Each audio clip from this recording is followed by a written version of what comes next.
अध्यक्षता कर रहे हमारे डॉक्टर लालजी प्रसाद निर्मल जी,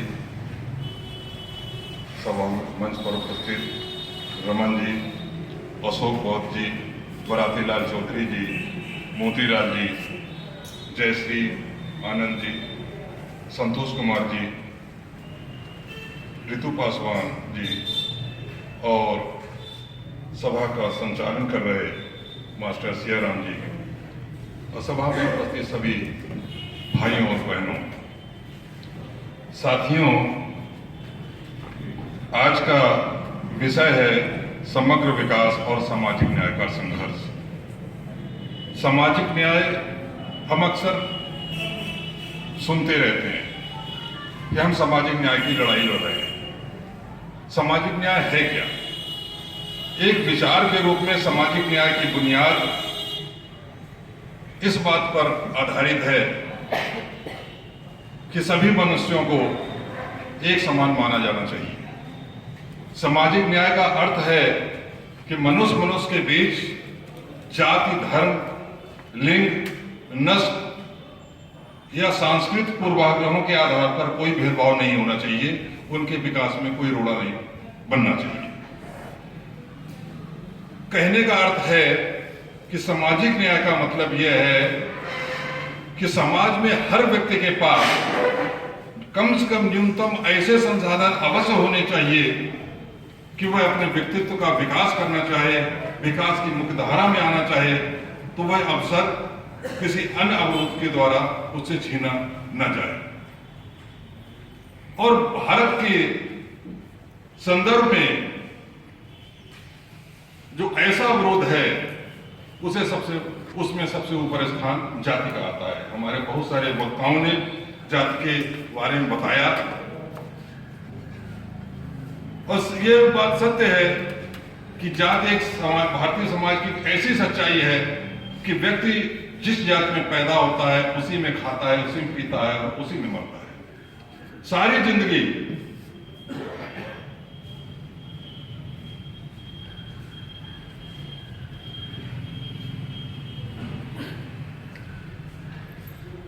जिंदगी वो जाति से कभी अलग नहीं हो पाता। आप किसी भी शादी ब्याह में चले जाइए, किसी भी मैरिज पार्टी में, या यहाँ तक कि उसकी छोटी सी बर्थडे पार्टी हो तो आपको 80% मेहमान सिर्फ उसकी जाति के मिलेंगे, उसकी बिरादरी के मिलेंगे और कोई नहीं मिलेगा। अगर कहीं नौकरी में के लिए वो इंटरव्यू देने जाता है और बाई चांस इंटरव्यू लेने वाला उसे उसकी जाति का मिल गया तो खुश हो जाता है कि शायद मेरा कुछ भला हो जाएगा। डीएम अगर बनिया आ गया तो बनिया समुदाय खुश हो जाता है कि अब हमें कुछ फेवर मिला करेगा। ब्राह्मण आता है तो ब्राह्मण खुश हो जाता है और ओबीसी आ जाता है तो ओबीसी खुश हो जाता है। अगर यादव आ गया तो यादव खुश, कुशवाहा आ गया तो कुशवाहा खुश। और अगर इसी बड़े रूप में देखा जाए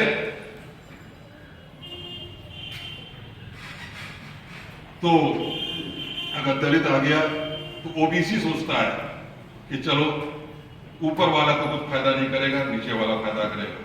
तो कहीं ना कहीं ये जाति ऐसे हमारे जीवन में समाई हुई है कि हम जाति के आधार पर निर्धारित करते हैं कि किससे हमें फायदा मिलना है, किससे हमें फायदा नहीं मिलना है।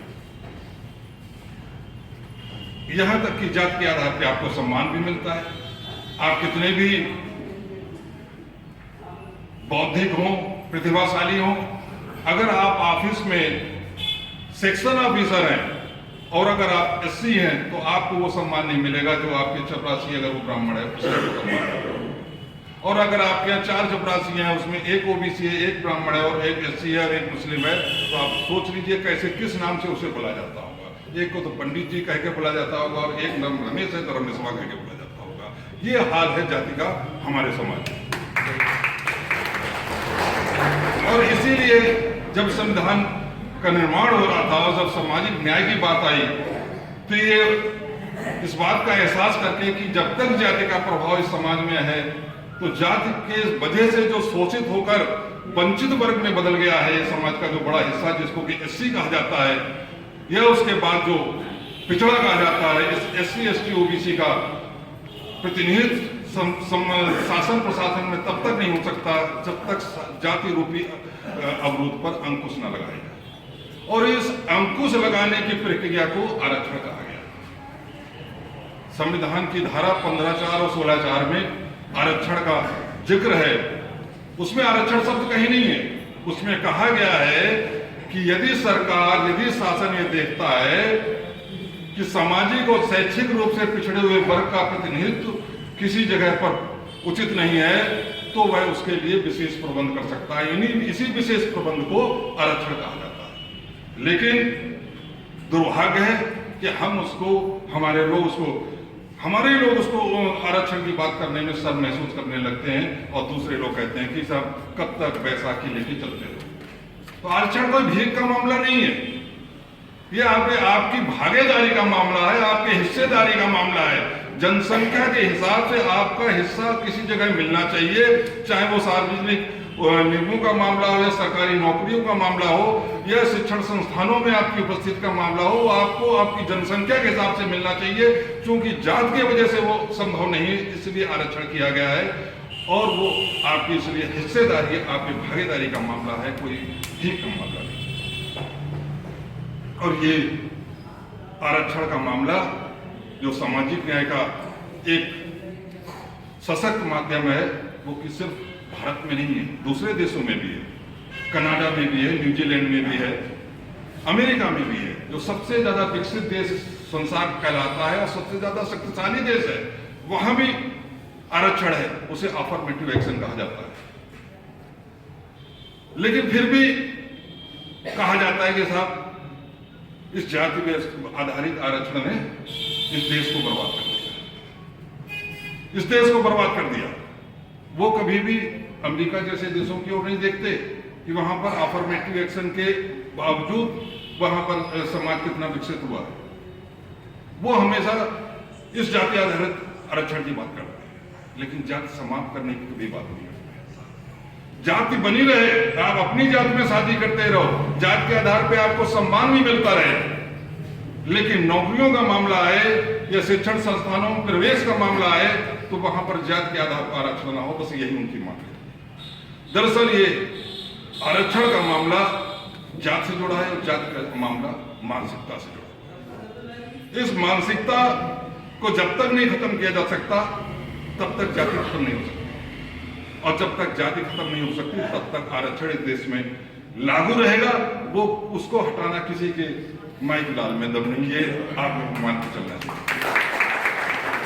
अक्सर कहते हैं क्या आरक्षण की जो मांग हो रही है, उसकी समीक्षा की मांग हो रही है, मोहन भागवत कर रहे हैं, सब लोग कर रहे हैं, लेकिन ये हमें मान के चलना चाहिए कि जब तक जाति है जातिवाद रहेगा, और जब तक जातिवाद है आरक्षण हमारा हक है, अधिकार है, हमसे उसको कोई छीन नहीं सकता। बस आपके अंदर उसके लड़ने के लिए जज्बा बना रहना चाहिए। मानसिकता का जहां सवाल आता है, तो मैंने अमेरिका की बात कही, एक अमेरिका का उदाहरण मैं थोड़ा विस्तार में समझाना चाहता हूं। अमेरिका में जो नस्ल के आधार पर श्वेत और श्वेत में झगड़ा होता था, तो आश्रितों के ऊपर हमसे कम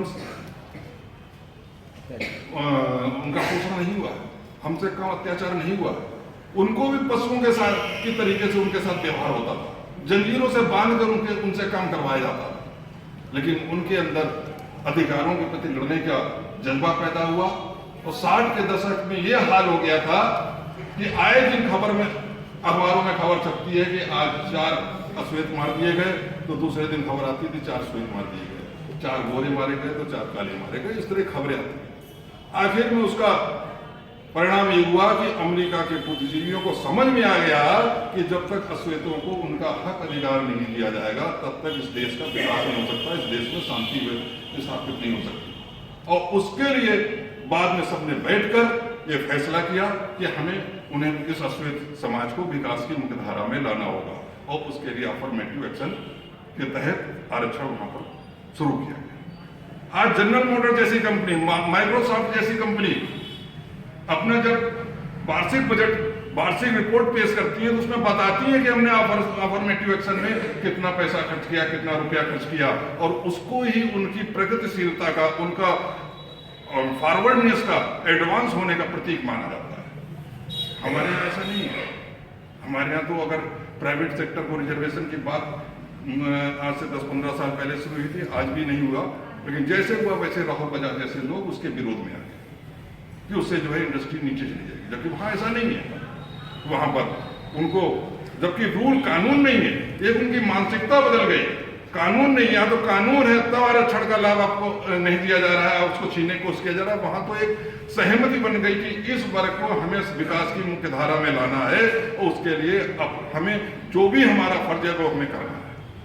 अगर अश्वेत के लिए अगर 15 सीटें रिजर्व हैं किसी कंपनी में, जनरल मोटर या माइक्रोसॉफ्ट या किसी और भी कंपनी में, और उसमें से 10 ही लोग योग पाए गए, तो वो 5 सीटें खाली रहती हैं। अगले 6 महीने, 7 महीने, साल भर या 3 महीने उनको बकायदा प्रशिक्षण दिया जाता है, फिर उस योग बनाया जाता है, उनको वो नौकरी 6 महीने बाद दी जाती है। ये उनका मानसिकता का स्तर है, वो इतने ऊपर चले गए कि जिस अश्वेत से वो कभी भिड़ा करते थे, आज अगर अश्वेत उनकी फिल्मों में अगर एक एक्टर ना हो, सारे गोरे हों, तो फिल्म फ्लॉप हो जाती है।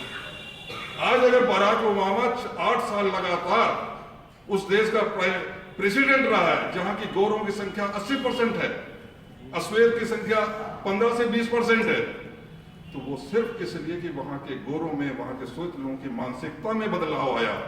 उन्होंने देखा कि श्वेत अश्वेत का भेदभाव हमारा बनाया हुआ है, हमें इस भेदभाव को दूर करना हमारा नैतिक कर्तव्य है, इसलिए बराक ओबामा वहां पर प्रेसिडेंट बन रहे हैं। लेकिन यहाँ पर क्या है, तमाम अभी अत्याचारों की बात हुई भी है। अभी हाई कोर्ट में कुछ साल पहले हाई कोर्ट के जज का ट्रांसफर हुआ, उसकी कुर्सी को गंगा जल से धोया गया, उसकी कुर्सी को गंगा जल से धोया गया। पीएल पुनिया को जब ये रिपोर्ट मिली, वो अनुसूचित जाति आयोग के चेयरमैन थे, तो वहां गए उड़ीसा में। वहां भी कई ऐसी जगह पर हैं जहां पर दलितों को मंदिर में अंदर प्रवेश करने का अधिकार नहीं, छेद से देखना पड़ता है। वो बात अलग है कि आपको पूजा करनी चाहिए कि नहीं करनी चाहिए, वो अलग है डिस्कशन का। लेकिन ये वास्तविकता है कि आपके साथ आज भी भेदभाव ऐसा हो रहा है जो कि बाबा साहब अम्बेडकर के समय में हो रहा था। बस थोड़ी सी कमी आई है, लेकिन बहुत ज्यादा नहीं। बाबा साहब ने कालाराम मंदिर का आंदोलन चलाया था, तो उसका मतलब ये नहीं था कि बाबा साहब ये मानते थे कि उस मंदिर में जाने से दलितों का जो है वो उद्धार हो जाएगा। वो उनका कहना था कि जिस मंदिर में जानवर भी घुस सकता है, कुत्ता घुस सकता है, बकरी घुस सकती है, वहां पर दलित क्यों नहीं घुस सकता।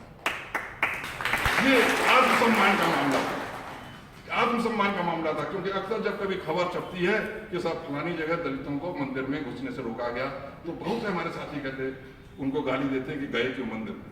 अरे बात मंदिर में जाने और नहीं जाने की नहीं है, बात यह आपके साथ सलूक कैसा किया जा रहा। आप उस सलूक के खिलाफ अगर नहीं खड़े होगे, तब तक आप बाबा साहब का आंदोलन आगे नहीं बढ़ा सकते। अभी कुछ दिनों पहले जाट आरक्षण आंदोलन चला, तो हमारे एक साथी ने व्हाट्सएप पे, आजकल है सारे लोग मैसेज डालते रहते हैं, वो सवर्ण है, वो भूल गए, वो गलती से मेरे को मैसेज भेज दिए और उसमें उन्होंने लिखा कि आरक्षण आरक्षण आरक्षण, अब तो सेना में भी आरक्षण कर दो और सबसे आगे एससी को खड़ा करो, उसके पीछे बैकवर्ड करो, उसके बाद मुस्लिम को खड़ा करो। तो मैंने उनको कहा, मैंने कहा कि सेना में अघोषित आरक्षण तो पहले से ही है। सेना का निर्माण ही तो जाति के आधार पर हुआ। राजपूत रेजिमेंट, सिख रेजिमेंट, और आप देख लीजिए महार रेजिमेंट, सिखलाई रेजिमेंट, तो वहां पर भी आरक्षण जाति के आधार पे है। वो रेजिमेंट इसलिए बनी थी कि उस जमाने में राजपूत व्यक्ति भी ब्राह्मण के साथ बैठ के उतना कंफर्टेबल होकर खाना नहीं खा सकता था, भाईचारे के साथ नहीं रह सकता था। तो ये लगा कि जब जाति इतनी ठोस है कि ये लोग साथ में बैठकर भाईचारे के साथ रह नहीं सकते, तो सीमा पे क्या लड़ेंगे, इसलिए जाति के आधार पर रेजिमेंट बनाई गई। लेकिन अब धीमे धीमे वहां पर भी जाने लगे हैं। और जो महार रेजिमेंट है, सिखलाई रेजिमेंट है, ये एससी की रेजिमेंट है। और मैंने उनसे कहा कि आप महार रेजिमेंट का इतिहास उठा के देख लो, आपके रेजिमेंट से किसी मामले में बहादुरी में कम नहीं है।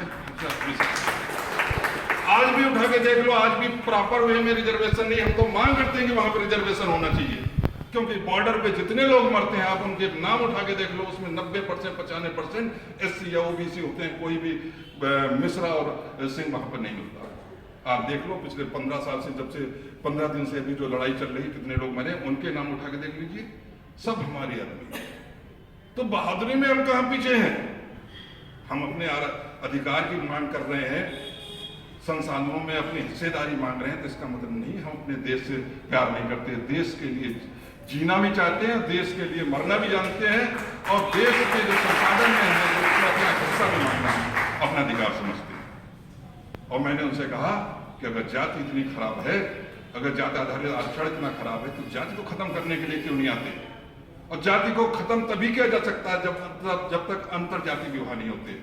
आप रोटी बेटी का संबंध स्थापित करना शुरू करिए। आप अपने लड़के लड़कियों का शादी जो है दलित समाज के साथ करना शुरू करिए।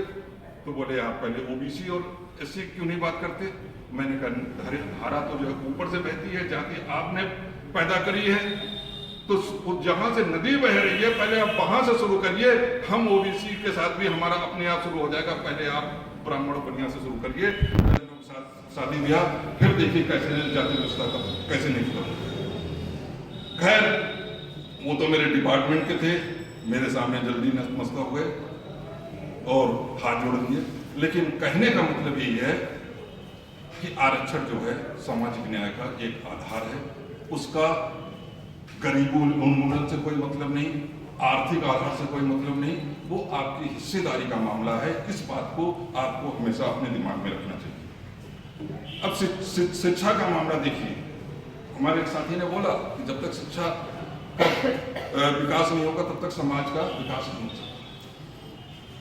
जब देश आजाद हुआ तो प्राइमरी एजुकेशन में दोहरी शिक्षा की नीति लागू की गई। एक तरफ पब्लिक म्युनिसिपैलिटी के स्कूल थे, तो वहीं पर प्राइवेट स्कूल रहे, कॉन्वेंट स्कूल रहे, अंग्रेजी स्कूल रहे, लेकिन फिर भी जो उच्च शिक्षा थी वो गवर्नमेंट के हाथों में थी। हम लोगों को ये लगता था, हमारे लोगों को, कि चलो ठीक है हमारे बच्चे अच्छी शिक्षा, प्रारंभिक शिक्षा नहीं पा पाते हैं, लेकिन कम से कम जब इंटरमीडिएट करने के बाद मेडिकल कॉलेज में जाएंगे, इंजीनियरिंग कॉलेज में जाएंगे, तो वहां पर तो सब गवर्नमेंट के कॉलेज हैं, वहां पर रिजर्वेशन के द्वारा उनको एडमिशन मिल जाएगा, वो भी डॉक्टर इंजीनियर बन जाएंगे। लेकिन पिछले 20 सालों में देखिए सरकारी कॉलेज, मेडिकल कॉलेज, इंजीनियरिंग कॉलेजों के नंबर में कोई इजाफा नहीं हुआ है, और प्राइवेट कॉलेजों के नंबरों में कुकुर मुत्ते की तरह 4 रुपए बढ़ गए। रद्दी से रद्दी मेडिकल कॉलेज, जिसकी डिग्री का कोई फायदा भी ना हो, वहां भी 25 से 30 लाख रुपए जब तक आप ना दो तब तक आपके बच्चे को एडमिशन नहीं मिल सकता। तो जब शिक्षा इतनी महंगी होगी कि जिसकी जेब में पैसा होगा उसी का बच्चा डॉक्टर इंजीनियर बनेगा, तो आप सोचिए आपके समाज के बच्चे कहां जाएंगे? ये सोचने की बात है। और ऊपर से शिक्षा का अधिकार देने से शिक्षा नहीं हो जाती जब तक शिक्षा लेने की काबिलियत उनके अंदर पैदा नहीं हो। 50% बच्चे, 40% बच्चे जो अभी सर्वे हुआ है उसमें कक्षा 5 तक ही स्कूल छोड़ के चले जाते हैं, और ये प्रतिशत जो है हाई स्कूल तक देखो तो 50% हो जाता है। मतलब हाई स्कूल तक के बाद सिर्फ जो बच्चे पढ़ना शुरू किए उसमें 50% से ज्यादा तो हाई स्कूल के बाद आगे पढ़ ही नहीं पाते। कितने लोग बीए किए होंगे, कितने लोग एमए किए होंगे, और कितने लोगों को उनकी नौकरी मिली होगी उसके हिसाब से ये आप सहज अंदाजा लगा सकते हैं। साथियों, जो सामाजिक न्याय और समग्र विकास की बात है तो उसका अर्थ यही है कि जब सामाजिक विकास की हम बात करते हैं तो इसका मतलब नहीं कि देश में सिर्फ पूंजी का निर्माण हो। जब भी हम विकास के कोई अवसर पैदा करते हैं, कोई भी चीज जगह पैदा करते हैं, लगाते हैं, पूंजी लगाते हैं, तो वहां पे सामान्य जो आम आदमी है उसके हितों को वरीयता देनी चाहिए, प्राथमिकता देनी चाहिए बजाय दूसरे आदमी। उदाहरण के लिए सबको अच्छा लगता है कि देश में बड़ी बड़ी कारों का निर्माण हो, सड़कों पे बड़ी बड़ी कारें घूमें, लेकिन अगर बसों का निर्माण नहीं होगा तो हमारे आदमी कहाँ जाएंगे? क्योंकि जिस देश की आधी आबादी गरीबी रेखा के नीचे रह रही है वो तो कारों में सफर नहीं कर सकती। तो सामाजिक न्याय का मतलब है कि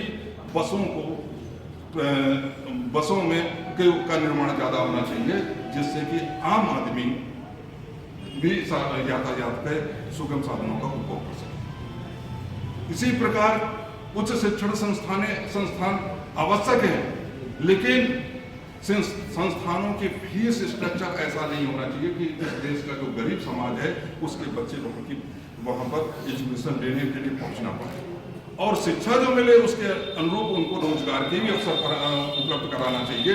ये सामाजिक न्याय है। वरना आपके बच्चे MBA कर लिए, किसी तरीके से पैसा वैसा खर्च के कर लिए MBA कर लिए, MSc कर लिए, MCA कर लिए, लेकिन की नौकरी सिपाही की उसके लिए भर्ती हुई और उसका मैक्सिमम क्वालिफिकेशन जो थी, मिनिमम क्वालिफिकेशन हाई स्कूल थी, और वहाँ पर यह हल हुआ कि वहाँ पर MCA और MBA वहाँ पर अप्लाई करके आ गए। समझ में नहीं आया कि आखिर इनसे अगर इनको ले लिया जाए तो इनको जो है क्लास 4 का काम कैसे लिया जाएगा। लेकिन आप देखिए ये जो कुकुर कुत्ते की तरह ये तमाम इंस्टीट्यूशन तो आ गए हैं, लोग कहीं ना कहीं से अपना पेट काट कर अपने बच्चों को वहाँ पढ़ा भी देते हैं। उन कॉलेजों में जहाँ पर एडमिशन के लिए 25-30 लाख रुपए दिए, वहाँ से जाके बच्चा भी आपका बेरोजगार घूमता है और क्लास 4 की नौकरी होता है, वो भी उसको मिलती नहीं। तो ये सारी चीजें हैं। लेकिन साथियों, सामाजिक न्याय का मतलब सिर्फ आरक्षण नहीं है और सिर्फ शिक्षा नहीं। सामाजिक न्याय का मतलब देश का सर्वांगीण विकास करना है। और इस देश की 40% आबादी जो सरकारी आंकड़ों के हिसाब से गरीबी रेखा के नीचे रह रही है, और अगर संयुक्त राष्ट्र का जो पैमाना है $1.25 का, अगर उसको ले लें तो 80% आबादी गरीबी रेखा के नीचे रह रही है। अगर कुल मिला के एक मध्यम मार्ग ले लें तब भी 50% आबादी गरीबी रेखा के नीचे रह रही है। तो गरीबी रेखा का मतलब वो होता है, गरीबी रेखा के नीचे रहने वाला व्यक्ति जब सुबह उठता है तो उसे ये नहीं मालूम होता है उसे दोपहर का खाना मिलेगा या नहीं मिलेगा, और रात का खाना तो याद ही नहीं करता। दिन भर उसे कोई मतलब नहीं नौकरी में आरक्षण है कि नहीं है, उसे कोई मतलब नहीं एजुकेशन में उसके बच्चे जाएंगे नहीं जाएंगे, कि उसे मालूम है कि हमारी औकात नहीं है अपने बच्चों को पढ़ाने की लिखाने की, तो हम नौकरियों की तो हम सोच ही नहीं सकते। दिन भर मेहनत करता है बस ये सोच के कि उसे दिन में इतना पैसा मिल जाए, मेहनताना मिल जाए कि शाम को उसके घर पे चूल्हा जल सके, उसके बच्चों को रोटी मिल सके। ऐसी आबादी 50% है, और वो कौन सी आबादी है? वो इस देश के SC OBC की है। आप गरीबी रेखा के नीचे रहने वालों के जितने भी आंकड़े उठा के देख लो, उसमें 90-95% आबादी जो है SC OBC। तो इस आबादी को भी विकास की मुख्य धारा में लाना, ऐसे कम से कम उनको न्यूनतम संसाधन उपलब्ध कराना कि वो भी एक स्वाभिमान की जिंदगी जी पाए, ये भी सामाजिक न्याय के संघर्ष का मामला है। खाली नौकरी में आरक्षण का मामला नहीं है। नौकरी में आरक्षण हमारा एक सशक्त माध्यम है, लेकिन हम अगर सिर्फ सेमिनार से नौकरी में आरक्षण के लिए करते रहे, लेकिन हमारा वो समाज जो गांव में पिट रहा है, जो गांव में पिस रहा है, हम उसकी ओर ध्यान ना दें तो हमारा ये आंदोलन अधूरा है। और वो कम से कम बाबा साहब के हिसाब से नहीं। बाबा साहब ने भूमि सुधार का समर्थन किया था, क्योंकि हमारे गांव में हमारे लोगों पर क्यों अत्याचार होते हैं? क्योंकि उनके पास जमीन नहीं होती। एक आदमी के पास 2000 बीघा जमीन है और दूसरे के पास इतनी भी जमीन नहीं कि अपना पेट पाल सके, वो दूसरे के जमीन में खेत में काम करके अपना पेट पालता है। तो उसके ऊपर कितना भी अत्याचार हो, वो ये सोचता है कि आज इसने हमें मारा, आज इसने मेरे बहन बेटी की बेइज्जती करी, लेकिन कल को किसी के खेत में काम करके मुझे अपने बच्चों के लिए रोटी का जुगाड़ करना है, तो कभी उसके खिलाफ FIR पुलिस के पास जाने की भी हिम्मत नहीं होती। अब कोई जुटाता है तो वो भी बाद में उसको ऐसा सबक मिलता है कि वो आधी लड़ाई भूल के लोग। तो ये सबसे बड़ी समस्या जो है जमीन की है, और ये बाबा साहब ने जमीन के पुनर्वितरण का मामला उठाया था अपने जीवन काल। अभी गुजरात में जो ऊना में 5 दलितों को गाय की हत्या के आरोप में उनका सार्वजनिक पूजन किया गया, उसके बाद वहां पर 5 एकड़ जमीन हर दलित को मिलनी चाहिए आंदोलन को शुरू। मैं समझता हूं कि ये जमीन का पुनर्वितरण का मामला ये बड़े जोर शोर से सारे अम्बेडकरवादी संगठनों को उठाना चाहिए कि फिर से जमीन का पुनर्वितरण करो। ऐसा होना नहीं चाहिए कि गांव में एक आदमी के पास 2000 बीघा जमीन है और एक आदमी के पास 5 बीघा जमीन है।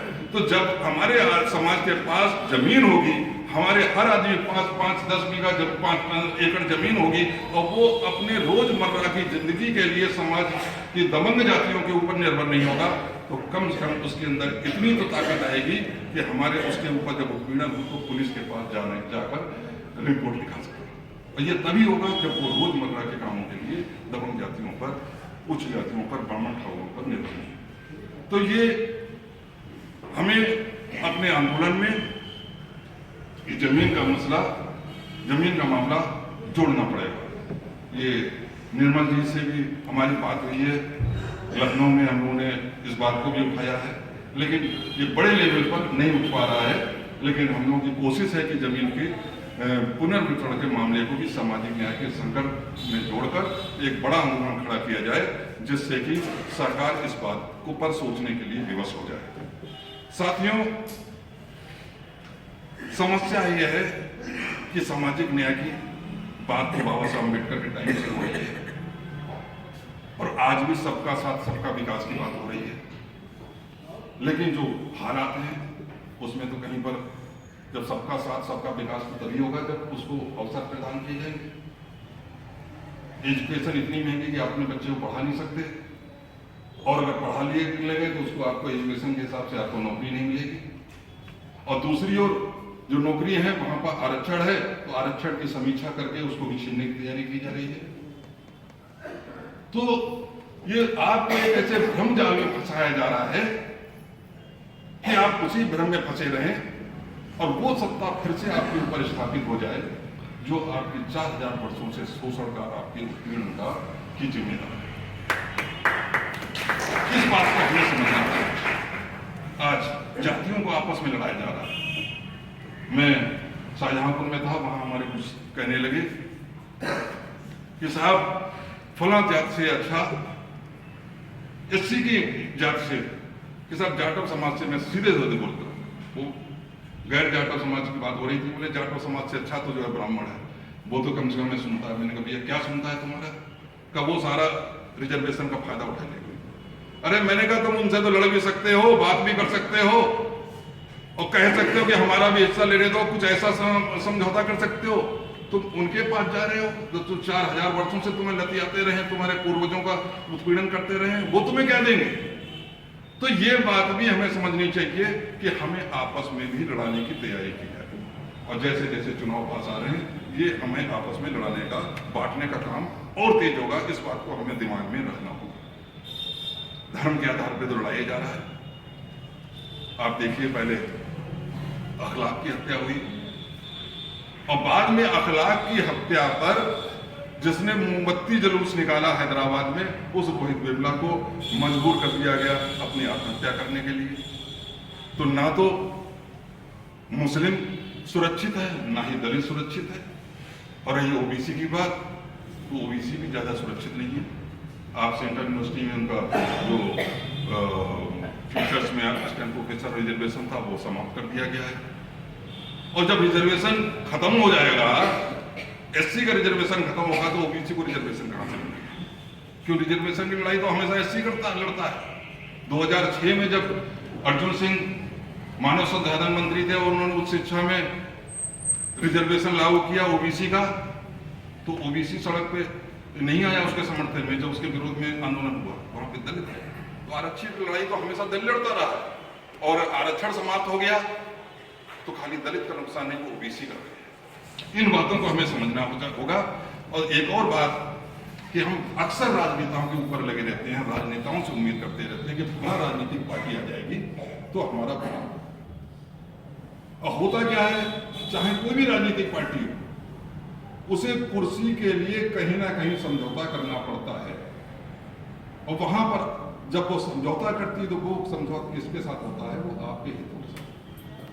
इसलिए जब भी आप राजनीतिक पार्टियों को आधार बना के आप सामाजिक न्याय की लड़ाई लड़ोगे, आप हमेशा मुंह खाओगे, कभी भी आपका फायदा नहीं होने वाला है। और आपको इसको लड़ाई को आगे बढ़ाना है तो आपको राजनेताओं की ओर देखना बंद करना होगा। इस लड़ाई को अपने हाथ में लेना होगा, और जब अपने हाथ में लोगे तब आपकी लड़ाई भी आगे बढ़ेगी और राजनेताओं पर भी अंकुश लगेगा। उनको भी मालूम होगा कि ये अब स्वतंत्र होकर काम कर रहे हैं, अगर हमने इनकी लड़ाई में इनका साथ नहीं दिया तो अगले इलेक्शन में हमें सब सिखाने के लिए भी तैयार है। तो साथियों,